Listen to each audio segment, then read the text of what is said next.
Greetings.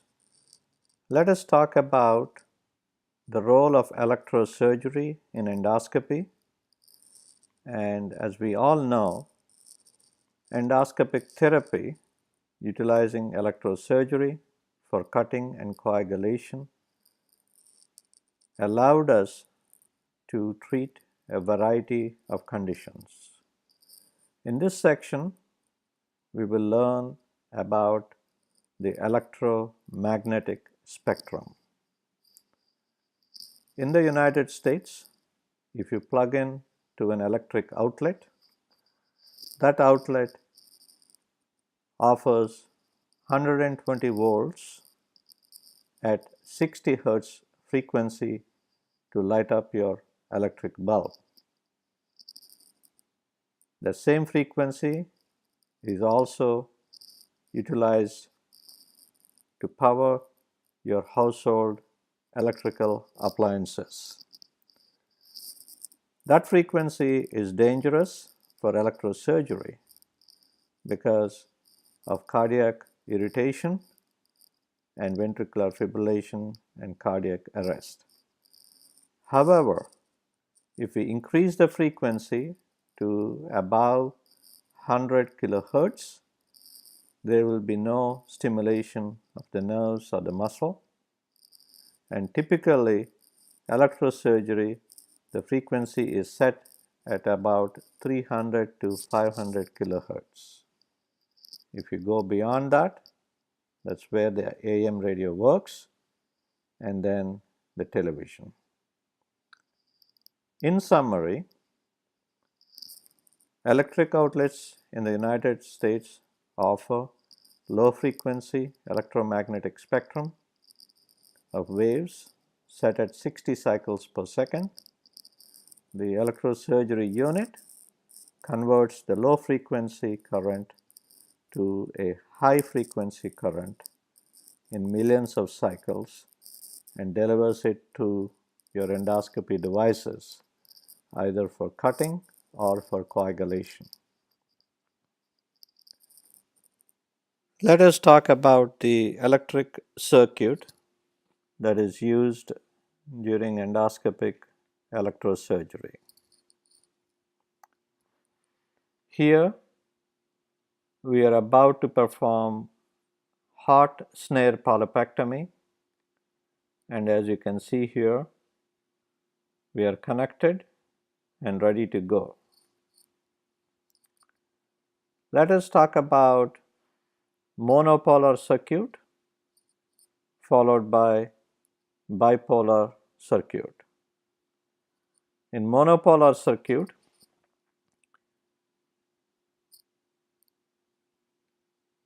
the electrosurgery unit generates high frequency current and pushes it through into the snare. The snare is connected to the electrosurgery unit with an electrode, and then from the snare the current flows through the polyp where one would perform the cut, and the current eventually goes back to the electrosurgery unit via a returning electrode. So, in monopolar circuit, you need a returning neutral electrode connection. As you can see here, for the current to flow through, there is a need for the generator to push it through the circuit, and that push force is otherwise referred as the voltage. The circuit offers interference with the flow, in other words, resistance. Understanding the relationship between the voltage, the resistance, and the current flow is critical in electrosurgery. Let me make it a little bit easier. So here is a foxhole. The mother rabbit is trying to help the baby rabbits run away from the fox, and it is pushing.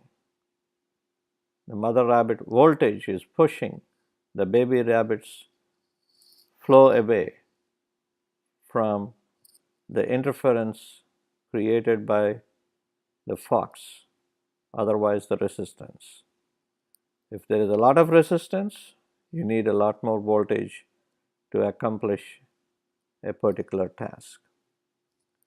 Although this is pretty simple, in life it is a lot more complicated. To have a tissue effect, what ultimately determines the effect is dependent on multiple issues. In the electrosurgery generator, the type of waveform, the power, and the power curve utilized. And on the other hand, patient factors, whether somebody is thin or obese, the type of technique utilized, the resistance of the tissue and the circuit, the amount of tissue that is grasped, and the time of application or the duration of application of current, and the type of device, whether it's thin or thick, all these variables affect the final tissue outcome. Let us talk about, for a moment, about bipolar circuit. In bipolar, the active electrode also works as a returning electrode, so there is no need for so-called returning electrode / grounding pad. The bipolar system is used for hemostasis. Typical example is a bicap probe or gold probe, or bipolar scissors or needle knives. Let us talk about the principles of electrosurgery in terms of the cut and the coagulation effect. Here, we are ready to remove a large pedunculated polyp. We could use either a pure coagulation or a cut with a coagulation effect. When you look at your electrosurgery unit, in my unit I use Irby machine. This is what I see. Cut current, coagulation current. And how do they perform?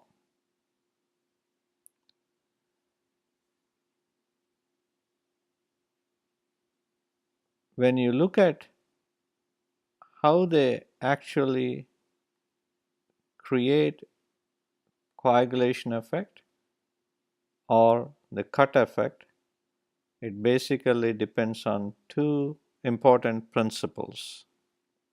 One, the degree of temperature elevation. For coagulation, it is between 60 to 100 degrees. For cut, it has to be above 100 degrees for the water in the cells to boil. It is not only the temperature elevation, but also how fast it actually happens. With the cut current, the temperature rises above 100 degrees centigrade very fast, resulting in cellular vaporization that ultimately leads to a pure cut. When you use coagulation, the temperature rises slowly to between 60 to 100 degrees, and that slow cooking results in dehydration and coagulation of protein. So this is how a cut current and a coagulation current create their cut by vaporization and coagulation by dehydration and coagulation of the proteins.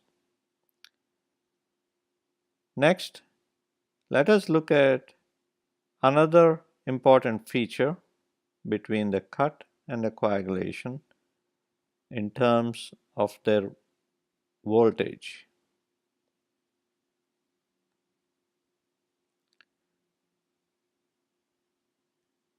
So here, soft coagulation, it is a continuous cycle of less than 200 volts. When it comes to forced coagulation and spray coagulation, it's a higher voltage with interrupted cycles. Spray coagulation, very high voltage. This is not typically used in snare polypectomy. We used a forced coagulation for snare polypectomy. And we use soft coagulation for superficial coagulation and for blood vessel coagulation. When it comes to cut, endocut has a voltage of more than 200 volts without interruption, and with dry cut you do have some interruption because there is a lot more coagulation compared to endocut. Let us look at the tissue effects in relation to these voltage peaks and the waveforms. As you can see here, with soft coagulation, less than 200 volts peak, superficial coagulation. With pure cut, more than 200 volts peak, and a nice clean cut. Blend current with 50% duty cycle, or coagulation current with 6% duty cycle. That means with that 6% duty cycle, there is high voltage and then a lot more inactivity before the next cycle starts. And that inactivity would allow the coagulation to happen. So these are the principles of electrosurgery. Let us talk about the settings for electrosurgery during endoscopy. Here we're all set to go, but I would like you to observe one important thing. Unlike the electrosurgery that is just in front of your eyes here, typically I've seen in many endoscopy units, the electrosurgery unit is kept to the side or sometimes behind the endoscopist. This is not good. The reason is you need to see your settings before you apply the current. I would like to share with you that I've made a mistake in the past where my machine was to the side, and instead of applying the desired setting, we used a setting that resulted in bleeding. So I would like to make it a point that whenever you do electrosurgery, keep your electrosurgery unit right in front of you so that you could see the settings very clearly without having to move your body or turn your body. Let's talk about endocut Q. In my unit, I use an OB machine, so I would like to share with you what we do. Endocut Q is a setting that has a cut followed by coagulation, and the cut followed by coagulation goes at set intervals. The Q refers to the type of setting that is used for snare resection. Endocut I is used for endoscopic sphincterotomy. Both work in a similar way in terms of the cut followed by coagulation cycles. Here, this is how it looks. You have a cut cycle followed by coagulation, and as the cycles go along, the snare keeps cutting the polyp, and the depth of the cut increases at a particular pace. The cut cycle has an initial incision stage where the electric spark is registered by the rapid increase in voltage, followed by the initiation of a cut that goes for a certain duration, and then followed by coagulation. Let us look at how this presents itself when you're resecting a polyp.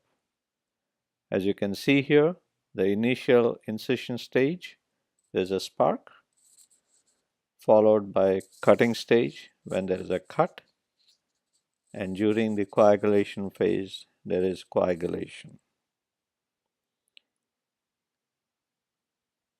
So, let's look at the different parameters that you could change in terms of the effect,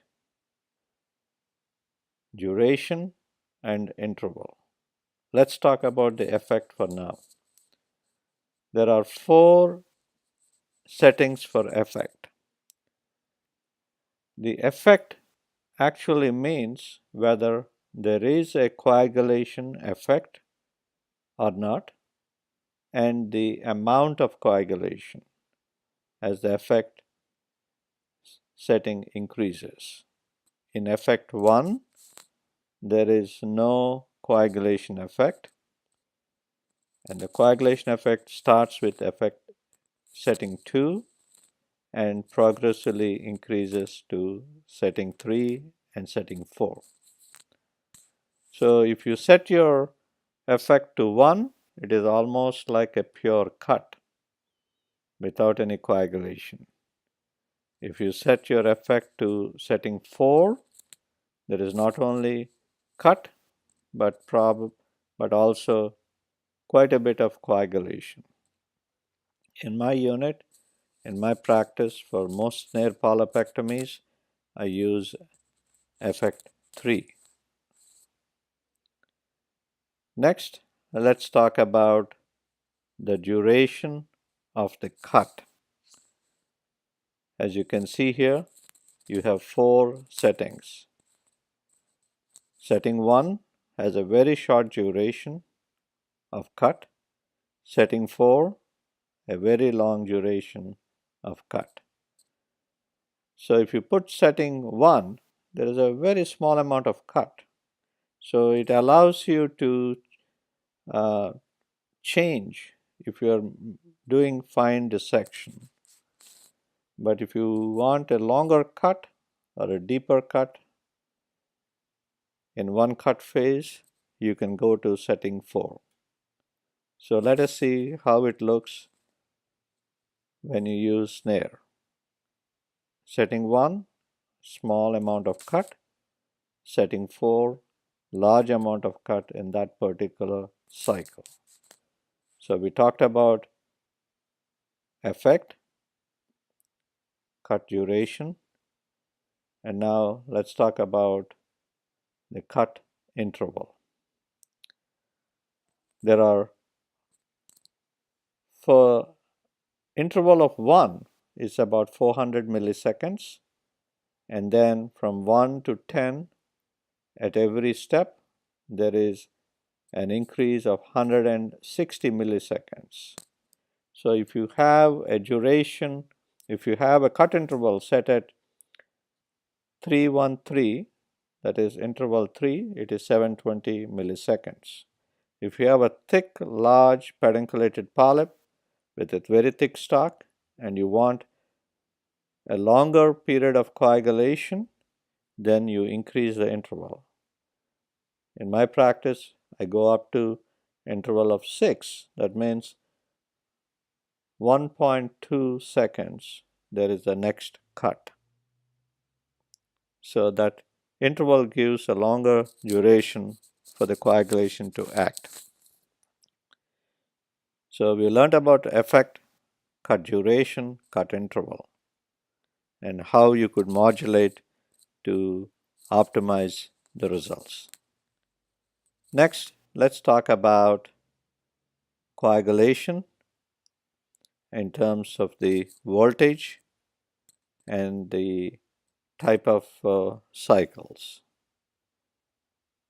So we have soft coagulation, forced coagulation, spray coagulation. Soft coagulation has a continuous sinusoidal wave pattern of less than 200 volts. It results in superficial coagulation, good for hemostasis, good for ablation of the edge of an EMR defect with a snare. Forced coagulation is typically used for large, thick pedunculated polyps. As you can see, the voltage is a little bit higher and there's an interruption of the cycles. That's when the cooking is going to happen that allows the heat to cool down so that there's coagulation of the protein. And then with spray coagulation, it's very high voltage, very deep coagulation. This is not something we use in colon polypectomies or EMRs. Let's look at these three different patterns of coagulation from the point of depth of penetration and speed. Soft coagulation, low voltage, superficial, and slow cooking. Swift coagulation, fast, deep, and forced coagulation is in between soft and swift coagulation. Now let us talk about how to use a hot snare for polypectomy. It boils down to whether you could increase the temperature at the site of the snare application to 100 degrees or more for a cut, or whether you increase the temperature slowly to between 60 to 90 degrees for coagulation. Although we reviewed that there are multiple factors influencing the tissue outcome or the tissue effect, one important theme that you should keep in mind is the current density. Say, for example, a given amount of current is going through the snare that is very tight and the sectional area is 1 square millimeter. That will increase the temperature there to 100 degrees centigrade.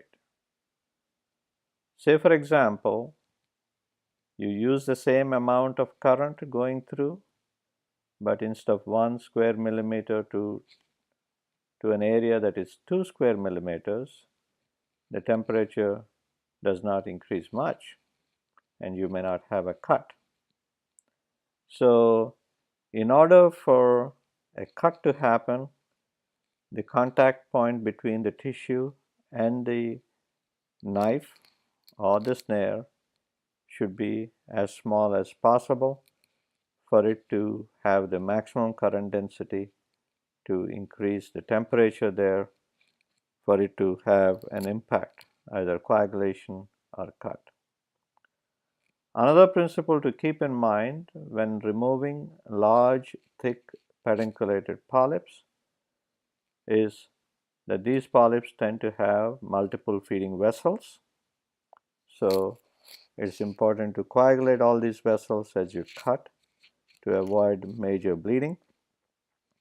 And the second one is to apply the snare right about the middle of the stock, not close to the base, as the stock shrinks, and with shrinkage and further damage to the wall, there is a high risk for perforation if you apply the snare close to the base.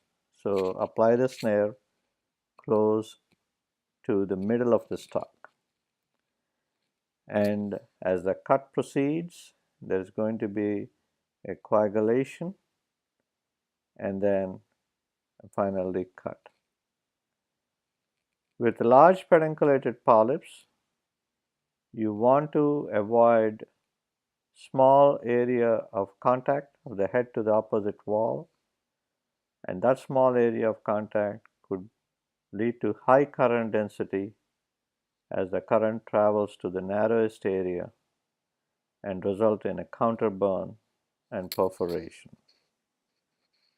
So this could be avoided by having a broad area of contact so that the current passes across to the snare.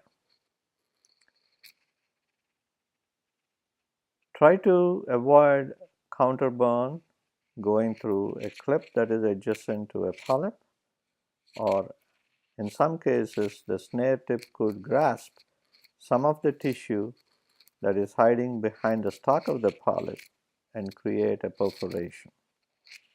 So it's important when you're doing these large pedunculated polyps to make sure that they don't entrap additional tissue at the base of the stalk or touch a clip that is close by. Another important factor is you don't want to stretch your polyp up so as to narrow the stalk. That could create a deeper burn at an area that you don't want. Coming to sessile and flat lesions, hot snare resection has recently been shown to have a deeper thermal injury extending into the deep submucosa, where you're likely to face large more vessels and also bigger vessels. And this is what results in both delayed bleeding as well as delayed post-polypectomy syndrome.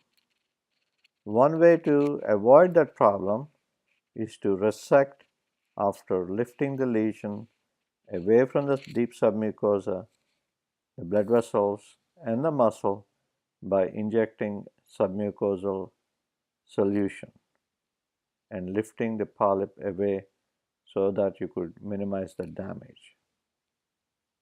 Thank you.